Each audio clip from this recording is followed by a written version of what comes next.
Hello and welcome to this week's What's Hot. And I promised you I'm only going to mention Brexit once, she said with her fingers crossed behind her back. Because according to this week's report from Deloitte, larger British businesses are hoarding cash and preserving cash flow as the Brexit gloom deepens. But the big question all the investors are asking is, how is Brexit going to happen? And when? When?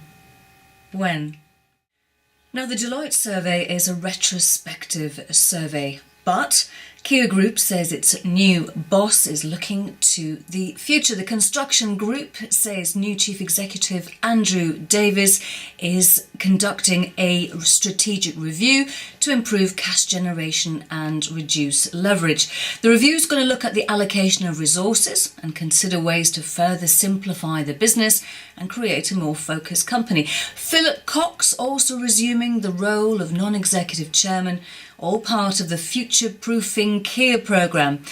Investors like the idea, and here's how the shares reacted on Monday. And here's the 3-month chart. Now, it tickles me that Kia Group's headquarters is in Sandy, having mixed cement myself.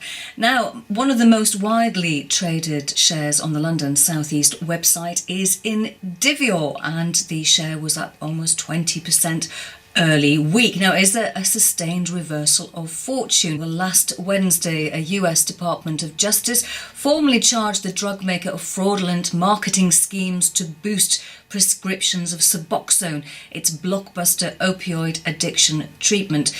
Well, the company is not backing down and is vigorously defending itself, and I'm looking at its website, which has some very interesting statistics which make thought-provoking reading regarding what it describes as chronic conditions and co-occurring disorders of addiction.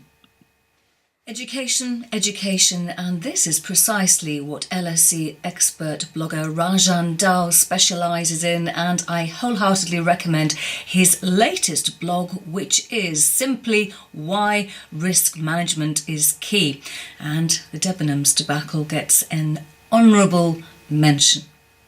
And this gives me a clunky and opportunistic segue moment to JD Sports Fashion, more commonly known as JD Sports. And unfortunately, some investors, though I'm sure none of you watching, get it confused with Sports Direct. Well, this week, JD Sports has reported record profit. And if you look on the screen, you'll see some of the brands that it retails and distributes. Now, just last week, shareholders approved the company's takeover of Asylum, which was founded in 2005 by David Macon, who was one of the co-founders of JD Sports. And who knew that knuckle tattoos were making a comeback, for the record, which gives me another opportunity to make a segue to Record plc, which is announcing results on Wednesday. It was formed in 1985 when vinyl was starting to lose its groove. However, this company operates in currency management, currency hedging and currency for return. Well, several institutional investors on the register, including Schroeder Investment Management, which owns 10%, and with vinyl coming back into favour, maybe this stock will as well. Well, also on Wednesday, we hear from Bunzl Group, and on the bulletin boards, we have a very helpful post from Connor Campbell, who is pumping a video by SpreadX, which isn't too bad actually and worth a look. Two very earnest looking men presenting there. Now, Thursday is a really busy day for earnings just before Easter, as you can see here. Just take a look at this. Aggreko, which won a contract worth an estimated £159 million to supply temporary power for the Tokyo 2020 Olympic and Paralympic Games. We hear from them, and actually that's a lot of neon Aggreko has to deal with two very strange Olympic mascots, and I'm sure that Aggreko personnel are hoping that's not going to be the uniform they have to wear in 2020.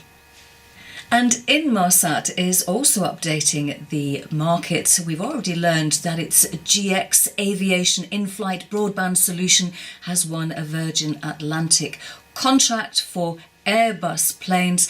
Sentiment too will be releasing results. This company is focused on the Arabian-Nubian Shield. And cheer up, Halfpenny. Now, those hunting for a good return would already have seen that in Hunting's share price. We hear from them on Thursday. This is what they do. And anyone else thinks that it resembles a Doctor Who's sonic screwdriver?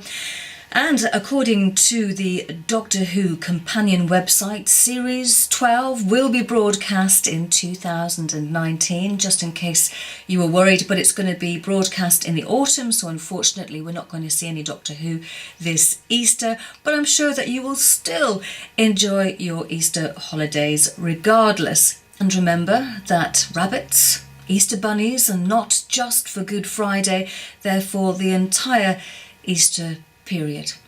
I hope you've enjoyed this week's What's Hot. I'll be back after Easter. Take good care.